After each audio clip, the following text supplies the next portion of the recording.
কাকা, আমি হরি। আমার মা বাবা কেউ নেই। মামা বাড়ি থাকতাম। মামা একটা ভালো জামা কিনে দিয়েছিল, তাই মামি বাড়ি থেকে বের করে দিয়েছে। বলেছে আমাকে ও বাড়িতে রাখলে পুকুরে ডুব দেবে। আমি এখন কোথায় যাব কিচ্ছু বুঝতে পারছি না। খুব খিদে পেয়েছে, কিন্তু আমার কাছে কোনো টাকাও নেই। তোমার মামা বাড়ি কোথায়? পলাশপুর। সে তো অনেক দূর। সেখান থেকে তুমি এত দূরে এ গ্রামে আসলে কিভাবে? মামি আমাকে ট্রেনে উঠিয়ে দিয়েছে। ট্রেন যেখানে থামলো সেখানে নেমে হাঁটতে হাঁটতে এখানে চলে এসেছি। আহারে, আচ্ছা তুমি আমার সাথে চলো। আপনি আমাকে কোথায় নিয়ে যাচ্ছেন? চিন্তা করো না, আমি তোমাকে আমার বাড়িতে নিয়ে যাচ্ছি। সেখানে তুমি যত দিন ইচ্ছে থাকতে পারো। তুমি যদি চাও তাহলে সারা জীবন তুমি আমার কাছে থাকতে পারো। আচ্ছা, আপনি আমাকে যা কাজ দেবেন আমি করে দেব। বেশ বেশ, করে দিও, কিন্তু আগে বড় হও তারপর। এখন তো তুমি অনেক ছোট, এখন তুমি লেখাপড়া করবে। আপনি আমাকে লেখাপড়া শেখাবেন? হ্যাঁ, নিশ্চয়ই শেখাবো। কেন, তুমি পড়াশোনা করতে ভালোবাসো না? আমার তো লেখাপড়া শেখবার খুব ইচ্ছে। কাজলদা স্কুলে যেত যখন আমারও খুব ইচ্ছে হতো, কিন্তু মামি বলতো বাপ মা মরা ছেলের আবার স্কুল কি, দুমুঠো খেতে পাচ্ছিস এই অনেক। তুই আবার একটা বড় কাতলা নিয়ে এসেছিস? ওরে, কালকেই তো কত বড় মাছটা আনলি, আবার আজকেও আনতে হবে? আমি জানি তুমি বড় কাতলা মাছ পছন্দ করো। বাজারে দেখলাম তাজা কাতলা মাছ বিক্রি হচ্ছে, তাই নিয়ে আসলাম। তারপর শহরে কবে যাচ্ছিস, কিছু ঠিক করলি? শহরে আমি যাব না কাকা। সে কি কথা? আরে এত ভালো কলেজে সুযোগ পেলি ভর্তি হবি না? তোমাদের ছেড়ে একা একা শহরে থাকতে পারবো না। এমন বোকামো করিস না। সুযোগ বারবার আসে না হরি, যেটা বলছি শোন।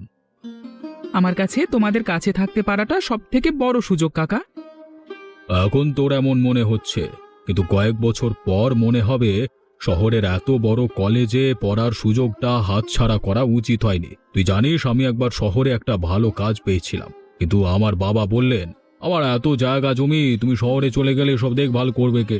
আর তাছাড়া আমাদের অনেক অর্থ সম্পদ আছে, তোমাকে শহরে গিয়ে উন্নত দাসত্ব করতে হবে না। ব্যাস, আমিও সুযোগ পেয়েও বাবার ওই কি বলবো, মানে এই বলে না, হাত একটা থাকে মাসটা। আমার তো ভীষণ ইচ্ছে ছিল বিনোদকে ডাক্তারি পড়াবো, কিন্তু তার তো পড়াশোনার প্রতি কোনো আগ্রহী ছিল না। তার বক্তব্য আমার যা সম্পত্তি আছে তাতে সে আরাম করে জীবনটা কাটিয়ে দিতে পারবে, তাই কোনো রকম কষ্ট সে করবে না। তুমি এতবার করে যখন বলছো, তখন আমি তোমার কথা অবশ্যই রাখবো গো। আচ্ছা, অনেক কথা হলো, এবার খাবি চল। তোর কাকিমা অনেকক্ষণ থেকে খেতে ডাকছে, আমার পেটে যেন ইঁদুর দৌড়াচ্ছে। হ্যাঁ হ্যাঁ, তুমি যাও, আমি হাত মুখ ধুয়ে আসি। কখন থেকে খেতে ডাকছি, কি করছিলে? ওই হরিকে একটু বোঝাচ্ছিলাম যাতে শহরের কলেজে ভর্তি হয়ে যায়। তোমার সব কিছুতে বাড়াবাড়ি। যেতে চাইছে না যখন, তখন থাক না এখানে। কি হবে এত পড়ালেখা করে? এখানে থাকলে ওকে দিয়ে কত কাজ করানো যায় বলো তো? কেন, ওকে দিয়ে যা যা করাতে সেগুলো এবার বিনোদকে দিয়ে করাবে? বিনোদ কেন করবে? ও এই সব কিছুর মালিক। ও কেন কষ্ট করবে? থামো, মাছের বড় মাথাটা কোথায়? বিনোদের জন্য রেখেছি। তুমি জানো না হরি কাতলা মাছের মাথা খেতে ভালোবাসে? রোজ রোজ ওকে লোটে ভোলাপুরি এসব কেন দাও? আরে, ও রানা মাছ থেকে ওকেও তো একটা বড় মাছের পিস দিতে পারো, তাই না? দেখো, তুমি যতই চেষ্টা করো, আমি কখনোই ওকে নিজের ছেলের জায়গায় রাখবো না। হুটহাট তুমি ওকে বাড়ি এনেছিলে, তখন কি আমার কোনো কথা শুনেছ? বাইরের লোকের সঙ্গে বাইরের লোকের মতোই ব্যবহার করতে হয়। ওর খাবারটা এখানে রাখলাম, আমার অন্য কাজ আছে, আমি চললাম।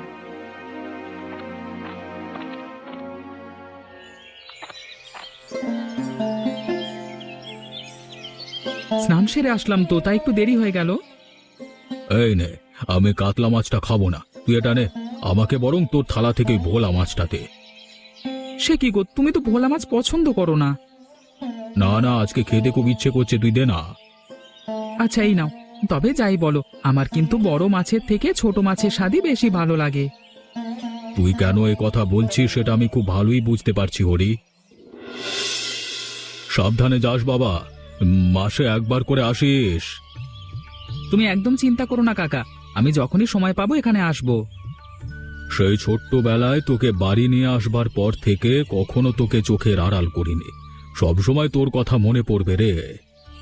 তুমি ওষুধগুলো সময় মতো খাবে কিন্তু, আর কাকিমার প্রেশারটা মাঝে মাঝে চেক করো, কেমন? তুই তো আর সামনে থাকবি না সবকিছু মনে করিয়ে দেওয়ার জন্য। অগত্যা আমাকেই সবকিছু সামলাতে হবে। আমি মাঝে মধ্যে আসবো, আর কলেজ শেষ করে তো তোমাদের কাছে ফিরে আসবো, তাই না? তারপর দেখব শহরের মস্ত বড় চাকরি পেয়ে মস্ত বড় বাড়ি বানিয়ে ওখানেই থেকে গেলি। আমি যদি ওখানে মস্ত বড় বাড়ি বানাই, তাহলে আমি তোমাদেরকেও ওখানে নিয়ে যাব কাকা। আরে আমি তো মজা করছি, তোকে আমি সেই ছোট থেকেই চিনি হরি। আচ্ছা, ট্রেন চলে আসবে এক্ষুনি। তুমি বাড়ির দিকে রওনা দাও, বুঝলে? ঝড় আসবে কিন্তু, আকাশ পুরো কালো হয়ে গেছে। হ্যাঁ হ্যাঁ, আমি যাচ্ছি যাচ্ছি। ভালো করে পড়াশোনা করিস, অনেক বড় হ। আর হ্যাঁ, সন্তুর মারফত মাঝে মাঝে খবর পাঠাস। ওকে আমি তোর হোস্টেলের ঠিকানা দিয়ে দিয়েছি, সময় পেলে যাবে তোর কাছে, ঠিক আছে? ঠিক আছে কাকা, ভালো থেকো, আমার প্রণাম নিও। আরে এই হরি, আমার চাটা দিয়ে যা তো।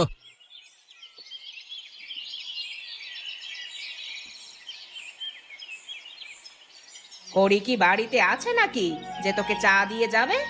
বাড়িতে কি হচ্ছে না হচ্ছে কিছুই তো খবর রাখিস না। সারাদিন কাঁথার তলায় পড়ে থাকলে চলবে? তুমি চা নিয়ে আসলে কেন? হরি কোথায়? সে শহরে গেছে কলেজে পড়তে। বাবা পারেও সত্যি, লোককে ছেলের জন্য এতগুলো টাকা খরচ করে শহরে পড়তে পারাচ্ছে, আর আমি টাকা চাইলে বলবে টাকা রোজগার করতে অনেক কষ্ট হয়। আমি তো ইয়ে নয়।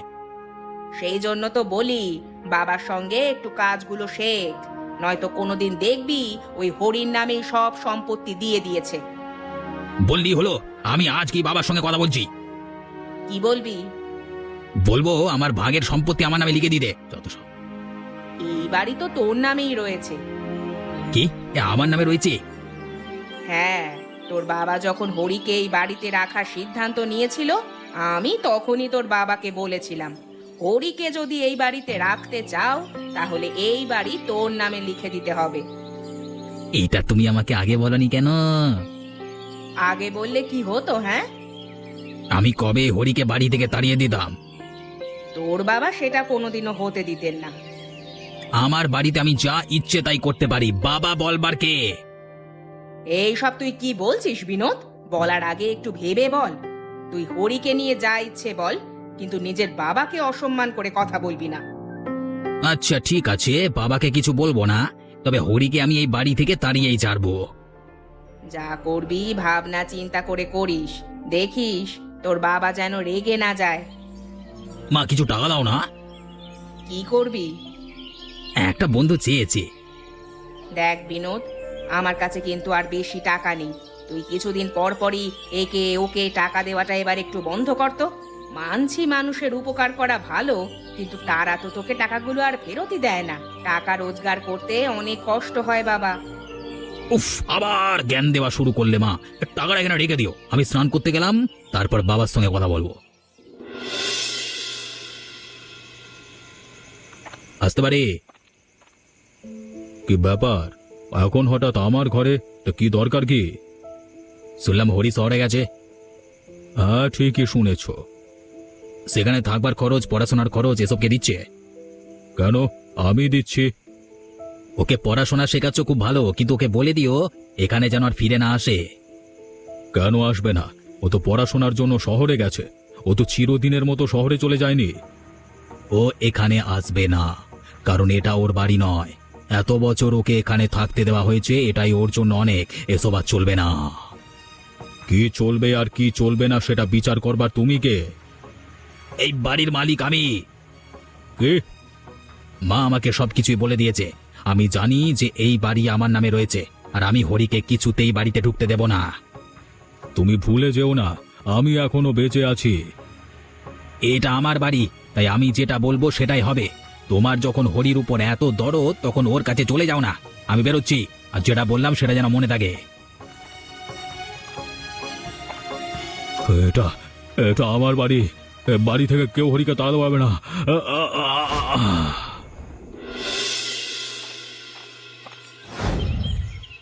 হে কি কি হয়েছে তোমার?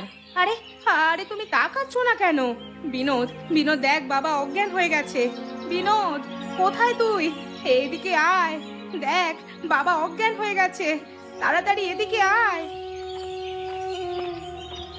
কি হয়েছে মাসিমা? দেখো না বাবা, তোমার মেসোমশাই অজ্ঞান হয়ে গেছে। বিনোদকে ডাকছি, সে আর আসছেই না, মনে হয় বাইরে গেছে। আমি একা যে ওঠাতেও পারছি না। ওনাকে এক্ষুনি হাসপাতালে নিয়ে যেতে হবে। আপনি চিন্তা করবেন না, আমি কিছু একটা করছি। সব তো ঠিকই ছিল, হঠাৎ করে যে কি হলো। হরি কি শহরে চলে গেছে? হ্যাঁ, ও আচ্ছা আচ্ছা আচ্ছা আচ্ছা।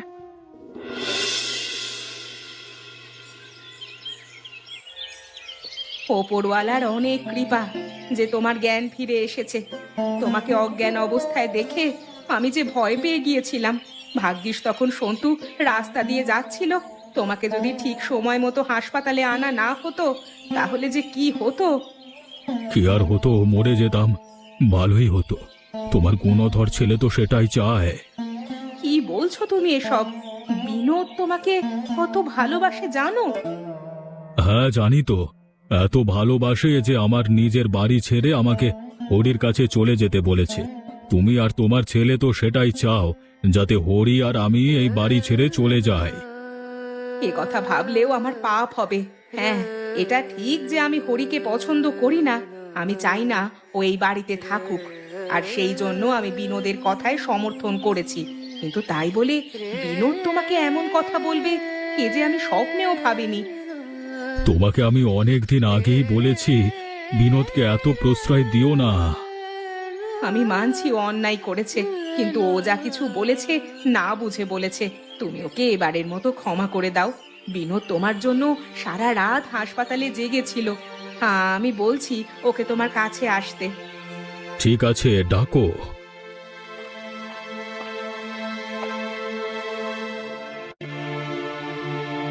আমাকে ক্ষমা করে দাও বাবা, আমি তোমার আর মায়ের কথা শুনেছি।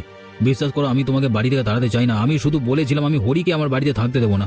তুমি একটা বাইরে ছেলে এত ভালোবাসো, তার জন্য চিন্তায় অসুস্থ হয়ে গেলে, তাহলে বাবা আমি কেন হরিকে হিংসা করবো না, বলো না? তুমি এখন যাও, আমি বাড়ি ফিরে তোমার সাথে কথা বলবো। এই যে তুমি অসুস্থ হলে, তো হরি তো আর তোমার পাশে নেই, আমি আছি। তাই কে নিজের লোক কে পরের লোক সেটা বুঝতে শেখো বাবা। কোনটা ঠিক আর কোনটা ভুল সেটা আমি তোমার থেকে শিখবো না। তুমি এখন যাও, আমি একটু বিশ্রাম নেব। তুমি তোমার মাকে বোকা বানাতে পারবে, আমাকে না।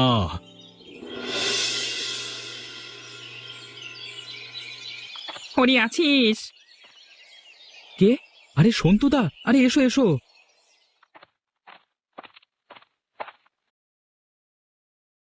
তোকে একটা খবর দিতে আসলাম।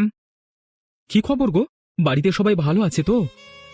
হ্যাঁ, ভালোই আছে, তবে মাঝে তোর কাকার শরীরটা একটু খারাপ হয়েছিল। কি হয়েছিল কাকার? বুকে ব্যথা নিয়ে হাসপাতালে ভর্তি হয়েছিল। কি কি কি পেসমেকার না কিছু বসিয়েছে ও বুকে। পেসমেকার? হ্যাঁ, ওটা ওটা ওটা। এখন কেমন আছে? এখন ভালো আছে, তবে তোকে খুব দেখতে চাইছে। বিনোদ কেমন তো জানিস ভালো করে। কেন, ও কি কাকার সঙ্গে কোনো ঝামেলা করছে নাকি? তোদের বাড়ির ভেতরের ব্যাপার তো আমরা জানি না, তবে সবাই বলছে বিনোদ নাকি সম্পত্তি নিয়ে ঝামেলা করেছে। তুমি কি আজকেই গ্রামে ফিরছো? হ্যাঁ রে, কেন তুই যাবি আমার সঙ্গে? হ্যাঁ যাব, তুমি বসো, আমি ব্যাগপত্র গুছিয়ে আসছি। হরি, এসেছিস বাবা? আয় আয়, কবে থেকে তোকে দেখবার জন্য ছটফট করছিলাম জানিস। এসব কি করে হলো কাকা? তুই কাছে ছিলিস না তো, তাই এবার তুই এসে গেছিস, সব ঠিক হয়ে যাবে। একটু বস আমার পাশে। তুমি যতদিন না পুরোপুরি সুস্থ হচ্ছ আমি এখানেই থাকবো। আর তোর পড়াশোনা? পরীক্ষা তো এখন অনেক দেরি আছে, তার আগে তুমি পুরোপুরি সুস্থ হয়ে যাবে গো। এটা ধর। এটা কিসের কাগজ? এটা আমার সমস্ত জমির কাগজ। আমি আমার সমস্ত জায়গা জমি তোর নামে লিখে দিয়েছি। কেন কাকা, আমার তো এসব কিছুই চাই না। আমি চাই না আমার জায়গা জমি ভুল মানুষের হাতে যাক, তাই আমি যেটা ঠিক মনে করেছি সেটাই করেছি। আমি জানি তুমি আমাকে কত স্নেহ করো, কিন্তু আমি তো তোমার নিজের সন্তান না, বলো? এসবের উপর তো আমার থেকে অনেক বেশি অধিকার বিনোদদার। অধিকার? কি হয়েছে কাকা, আমাকে খুলে বলো। বিনোদের ধারণা যে এই বাড়িটা ওর, তাই ও আমাকে হুকুম দিয়েছে এই বাড়িতে যেন তোকে আমি না ঢোকাই। আর যদি আমি তোর সাথে থাকতে চাই তাহলে আমাকে ওই বাড়ি থেকে বেরিয়ে যেতে বলেছে। তুই যাস, আমি এমন ছেলের নামে আমার জমি জমা লিখে দিই। বিনোদদা তোমাকে এভাবে বলেছে? আমি এক্ষুনি ওর সাথে কথা বলছি। তোর কিছু বলবার দরকার নেই, সময় হলে ও ঠিক শাস্তি পাবে। মানে? মানেটা তুই আর কিছুদিন পর বুঝতে পারবি। তুমি সব জায়গা জমি ওই রাস্তার ছেলেটার নামে লিখে দিয়েছো বাবা। আমি সত্যি তোমার মতো বোকা লোক দেখিনি। আর আমি তোমার মতো ছেলেকে দেখিনি যে বাবাকে অসুস্থ করে তোলে। পারলে হরিকে দেখে কিছু শেখো। আমার কোনো শখ নেই ওকে দেখে শেখবার। তুমি এসব জমি আমার নামে না লিখে দিলে আমি তোমাকে এ বাড়িতে থাকতে দেব না। তুই আমাকে বাড়ি থেকে বের করে দিতে চাস, তাই তো? হ্যাঁ, তাই চাই। তোমাকে আর তোমার রাস্তার ছেলেকে আমার অসহ্য লাগছে। ঠিক আছে, আমি আজই হরিকে নিয়ে চলে যাচ্ছি। আরে হ্যাঁ, যাও যাও। আমি মাকে জিজ্ঞেস করেছিলাম, কিন্তু মা বলল মায়েরও তোমার উপর কোনো ভরসা নেই। তুমি ওই রাস্তার ছেলেটার জন্য আমাদের সবাইকে ছেড়ে দিতে পারো। তোমার মতো ছেলেকে প্রশ্রয় দিয়ে সুধাময়ী যে কত বড় ভুল করছে সেটাও পরে টের পাবে। আমি যাচ্ছি ঠিকই, তবে সময় মতো ঠিক ফিরে আসবো। তুমি যা কিছু করছো সেই সব কিছুর শাস্তি তুমি একদিন পাবে। আচ্ছা কাকা, তুমি বাড়িটা বিনোদদা নামে কেন দিলে? তুমি তো জানো ও কেমন। ও বাড়িটা বিনোদের নামে নয় রে, সুধাময়ীর নামই রয়েছে। সুধাময়ী জানে যে বাড়িটা আমি বিনোদের নামে লিখে দিয়েছি।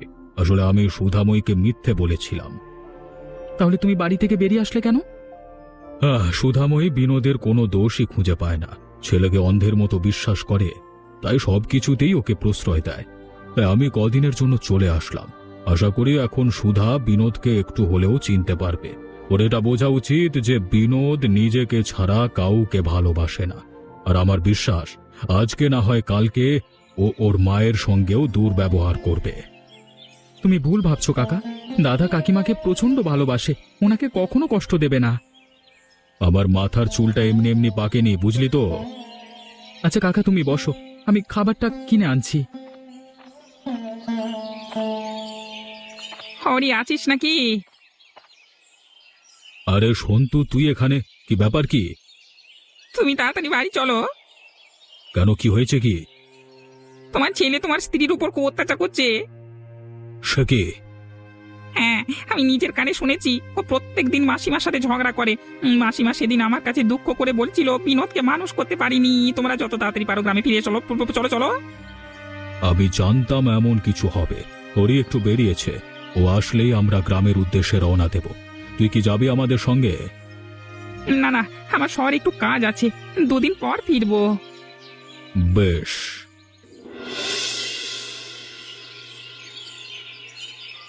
দেখ না, তোর বাবাকে যদি কোনোভাবে ফিরিয়ে আনা যায়। তুই তো এই বাড়িটা নিজে করিসনি, তাই না? তুইও খুব ভালো করেই জানিস এটা তোর বাবার বাড়ি। তো বাবা কি বাড়িটা নিজের করেছে নাকি? এটা তো ঠাকুরদার বাড়ি। হ্যাঁ, এমনটা করিস না বিনোদ। আমি সব সময় তোর ঠিক ভুল যা কিছু সব কিছুতে তোর পাশে থেকেছি। বাবাকে ফিরিয়ে আন বিনোদ। উফ, তুমি বারবার একই কথা কেন বলছো? তুমি এক কাজ করো, তুমিও শহরে চলে যাও। ওটাই তোমার জন্য ঠিক হবে। বিনোদ, আমি কোনোদিনও ভাবিনি তুই আমার সঙ্গে এভাবে কথা বলবি। অবশ্য দোষটা আমারই। আমি তোকে অতিরিক্ত প্রশ্রয় দিয়েছি, এখন তার ফল পাচ্ছি। এখন আর এসব বলে লাভ নেই। যাও তো, আমার কানের কাছে ভ্যান ভ্যান করো না। ব্যাগপত্র গুছিয়ে হরির কাছে যাও। দরকার হলে তাই যাব। কোথায় যাবে তুমি? তোমার গুণধর ছেলে কি তোমাকেও বাড়ি থেকে তাড়িয়ে দিচ্ছে নাকি? তুমি ঠিক বলেছিলে, আমি ছেলেটাকে মানুষ করতে পারিনি গো। তুমি আবার এখানে চলে আসলে কেন? তাও আবার হরিকে সঙ্গে করে নিয়ে এসেছো? এ বাড়িতে তোমাদের দুজনের কোনো জায়গা নেই। জায়গা নেই মানে? তুমি যে বাড়িটাকে নিজের বলে ভাবছো, তো সেই বাড়িটার দলিলটা দেখেছো কখনো? এই দেখো, আজও এই বাড়িটা তোমার মায়ের নামেই রয়েছে। হ্যাঁ, আমি তোমার মায়ের শর্তে রাজি হয়েছিলাম ঠিকই, তবে সেটা আমি বাড়িটা তোমার নামে লিখিনি। এই বাড়ি তোমার মায়ের অবর্তমানে হরির নামে হয়ে যাবে। তাই এ বাড়িতে আজ থেকে তোমার কোনো জায়গা নেই। মা দেখো, বাবা এসব কি বলছে? যা বলছে ঠিক বলছে। আমি ছোট থেকে হরির সঙ্গে কত খারাপ ব্যবহার করেছি, কিন্তু তাও ও কখনো আমার মুখের ওপর কথা বলেনি। আর তোর জন্য আমি কি না করেছি, কিন্তু তুই তার প্রতিদান হিসাবে আমাদেরকে এই বাড়ি থেকে বের করে দিতে চেয়েছিস। তাই আজ থেকে এই বাড়িতে তোর কোনো জায়গা নেই। আজ থেকে আমার একমাত্র ছেলে হলো হরি। তুই হলি বড় কাতলার ছোট